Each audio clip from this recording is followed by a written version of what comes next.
good morning everyone. This is Mr. M from Algebra Lessons.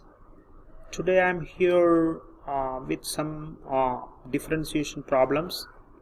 One of my viewer requested to complete these problems for her child, so that I thought of to share it here as a video to help others too. So these are basically the combination of parametric equation and application of derivatives problems. That means we are trying to apply the differentiation concepts in the real world problems. So the first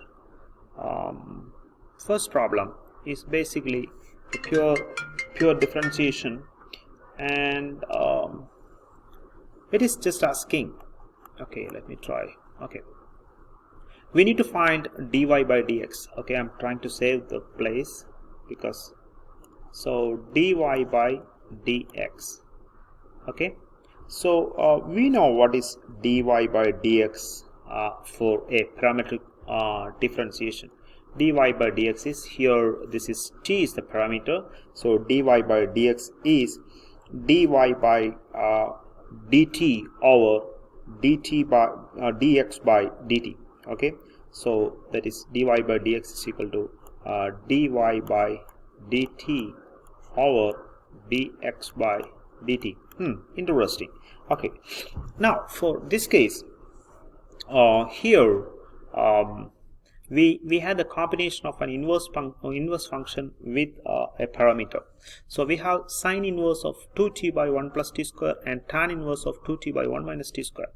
Because you all studied the different forms of trigonometric functions, I believe you can see this is 2t by 1 plus t square. So if I'm putting a substitution here for t, that will be a form which is familiar to you all. So if I put t is equal to tan theta. Okay, then what will happen for x? So x is equal to sine inverse. There is a sine inverse there towards the front. So it is sine inverse of 2 tan theta over 1 plus tan square theta. Interesting. What will happen to y? Y is equal to tan inverse of 2 tan theta over 1 minus tan square theta.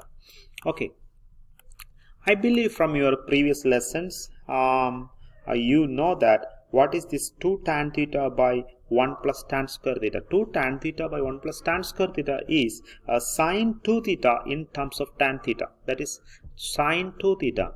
So this is sine 2 theta. So this will be sine inverse of sine 2 theta. And the next one is 2 tan theta by 1 minus tan square theta. That is actually tan 2 theta. Okay, so we can rewrite this as tan inverse of tan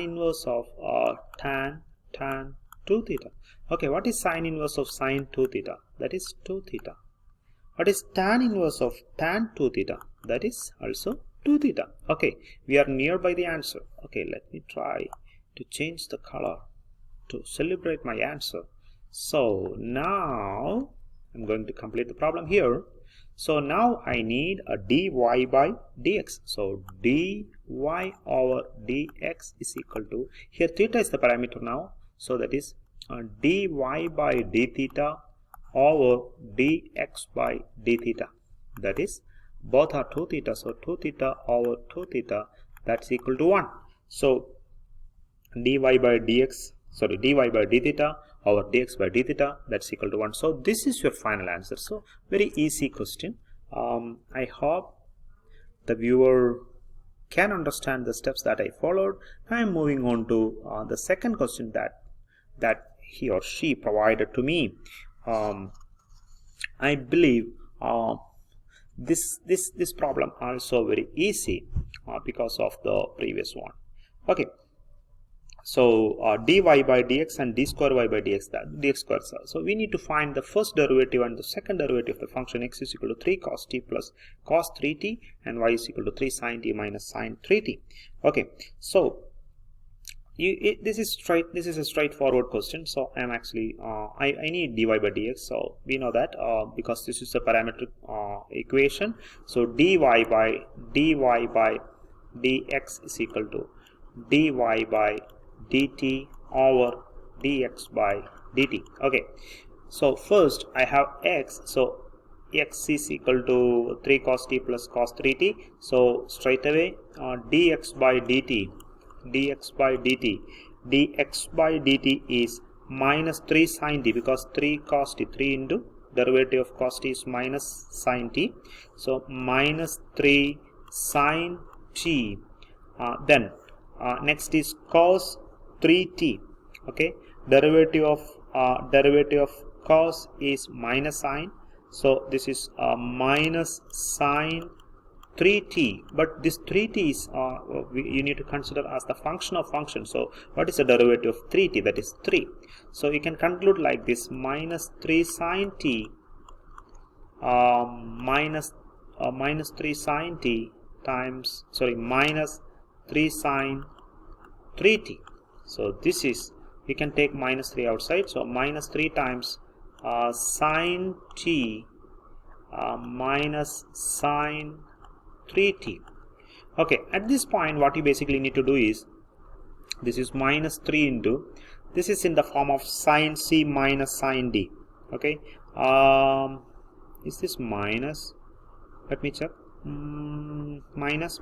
So this is plus. So this is sin c plus sin d. You know what is sin c plus sin d is? It is 2 sin a plus b by 2 into cos a minus b by 2. So when you are applying that here, you will get the answer 2 sin 2t cos t. So that is minus 6 sin 2t into cos t. So keep this here, and we need a dy by dt also. Let me try to use a different color. I'm excited because of this problem. Very interesting problem. dy by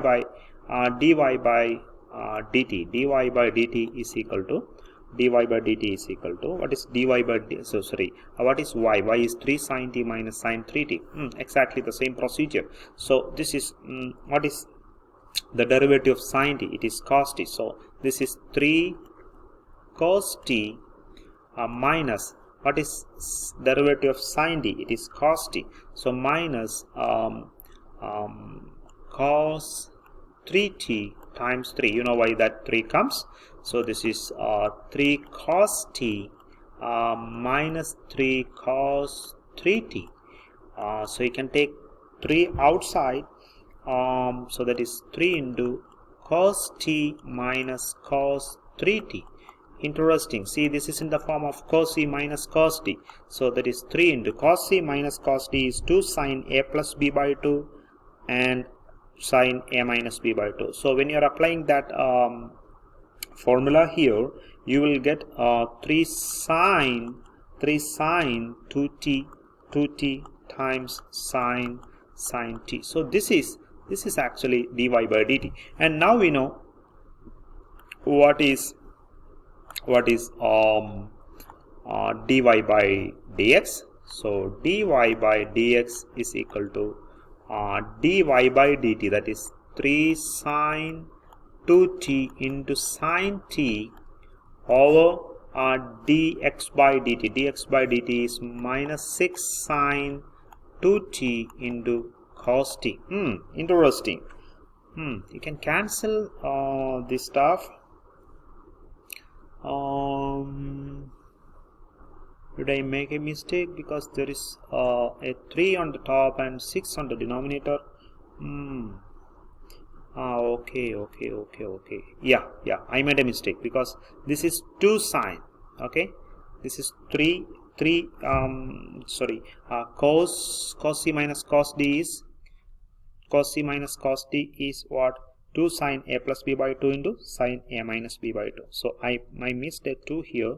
So that is 6 sine 2t into sine t. Okay, sorry for that mistake. So cancelled out. So sine t by cos t is tan t, but there is a minus sign, so it is minus tan t. Okay, so we have dy by dx is equal to minus tan t. So that's a nice solution, and not completed. So we need to find d square y by dx square. So d square y by dx square we need to find. That is the derivative of the first derivative function minus tan t. So when you are differentiating that first one, you will get the answer just like that is d by dx of dy by dx, d by dx of dy by dx, that is d square y by dx square. Okay, so we know that this is d by dx of, what is dy by dx? That is minus tan t. Okay, so we need to change this. We need to change this in the form of a non-factor. So this is d by dt of dy by dx. Okay, dy by dx divided by dx by dt. Actually, this is just kind of an adjustment for this problem, because we know only a limit. We have only a limited resources, so we need to use that. So when you are using this and applying those things here in this equation, so our answer will be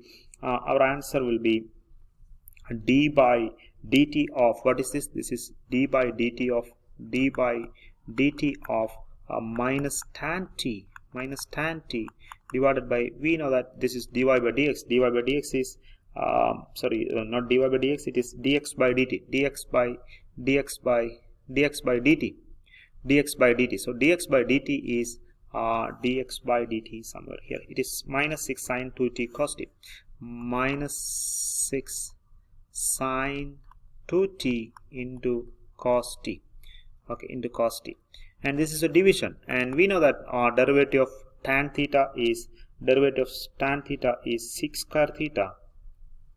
So this is minus 6 square t over that function. Okay, so that is 6 sine 2t cos t, and so you can stop there. If I were the teacher, I will accept this answer. We can simplify more, because there is a cos t in the denominator. You can take that as 1 by cos t is sec t, so that sec t can come in the numerator, so this can be sec cube t. But no problem, that I will accept that as a final answer. Okay, moving on. She gave me more questions, more problems. We can try. Now we have a word problem. A particle moves along a straight line OP. This is application.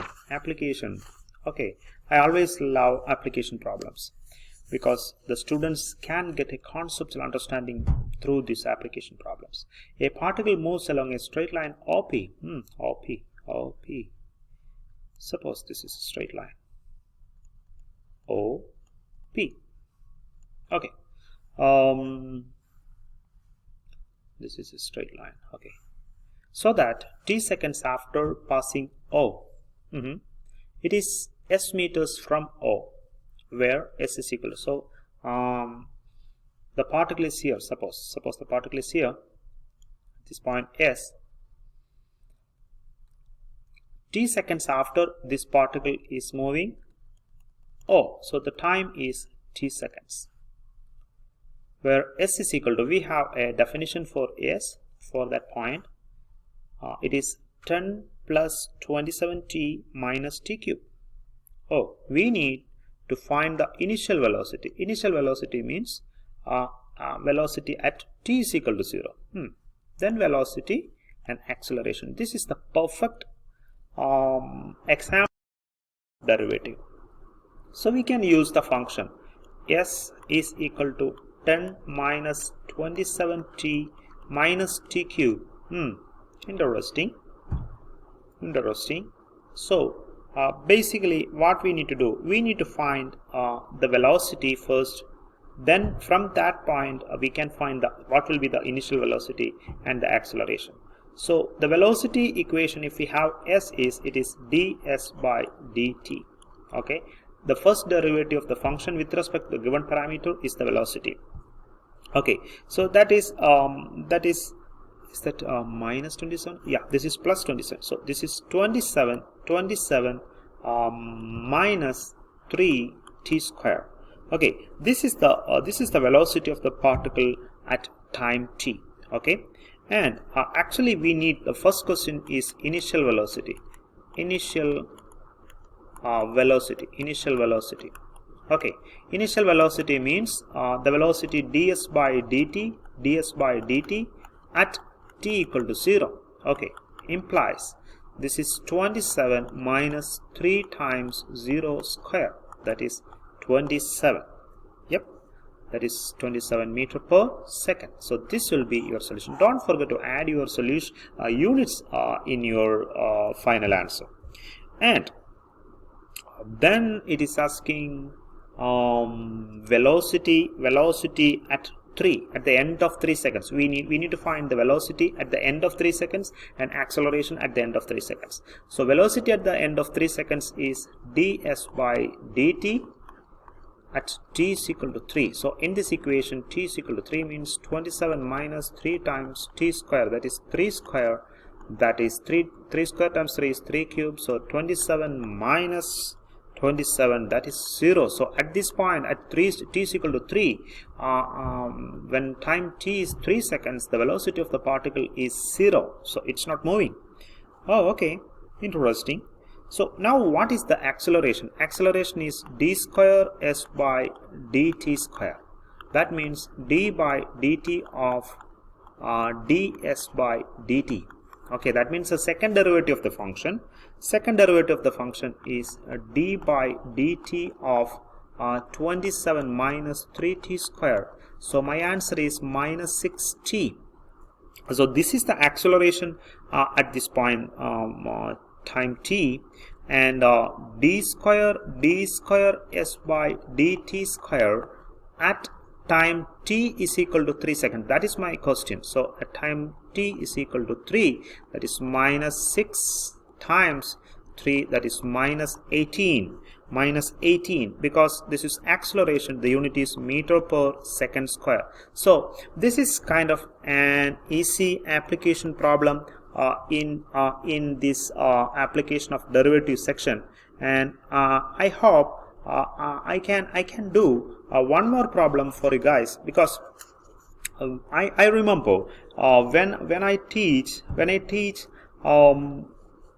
in this 12th grade math, I actually gone through a problem which is very interesting. That was interesting for me. So the problem was this: a particle moving according to the formula. A particle moving according to the formula, s is equal to 10 plus 20 t minus t square. Starts from a distance of 10 meters from the mark. So if this is the mark, it is 10 meters away. So this is the starting point. So this distance is 10 meter. This is actually the mark of the particular journey. Okay, and moves in a line farther and farther from the mark. Okay, moves in a line farther and farther from the mark. How far from the mark does it go? So this is actually moving through this point. Okay, agree. And it is going like this.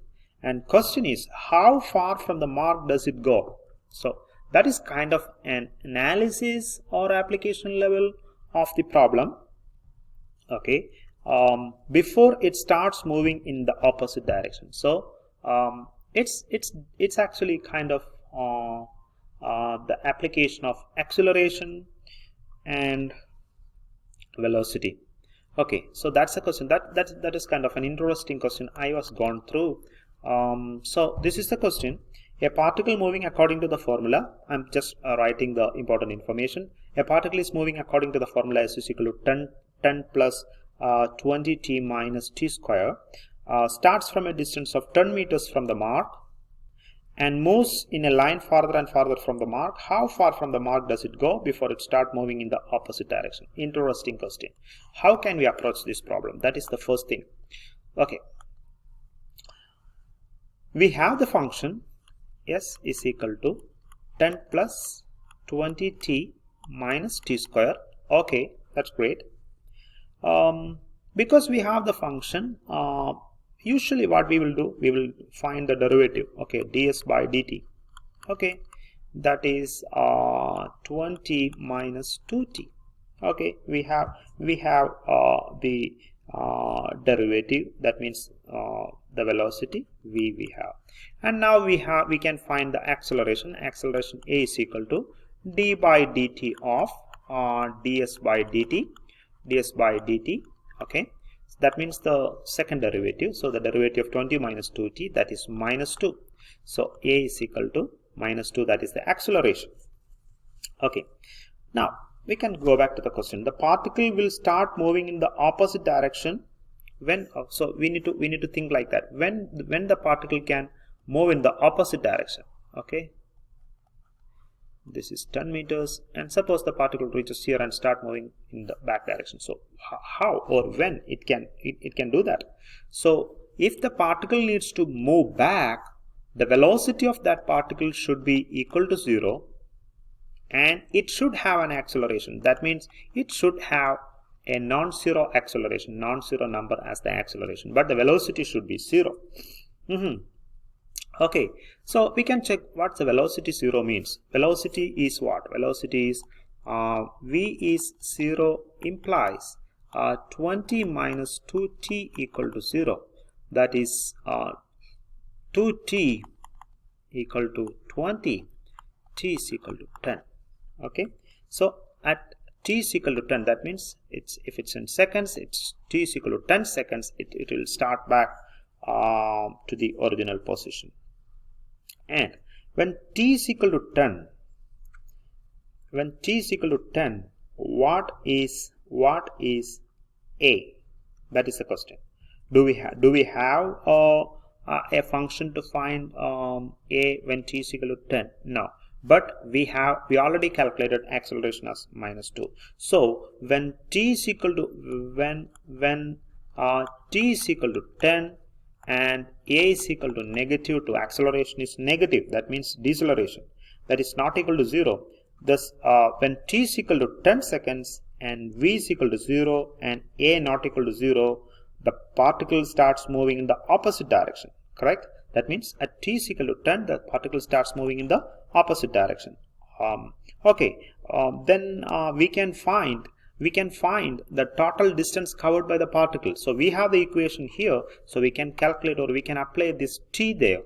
Okay, so S is equal to 10 plus 20t minus t square, and we know that at t is equal to 10 it will start back. Okay, so 10 plus 20 times 10 minus 10 square, that is 10 plus 200 minus 100. Okay, that is 210 minus 100, that is 110. So S is equal to 110. It's in meters, so it's in meters, 110 meters.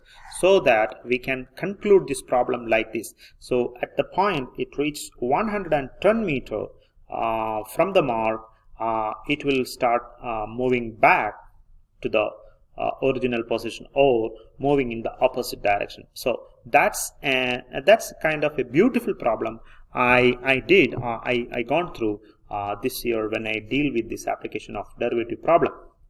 Okay, guys, thank you very much for watching my video. If you like this video, please don't forget to subscribe my channel. I will upload more videos of the same kind, and don't forget to press the bell icon to get access of all the videos that I'm posting, so that only you will get notified when I am posting videos. And once again, thank you very much, and have a great day.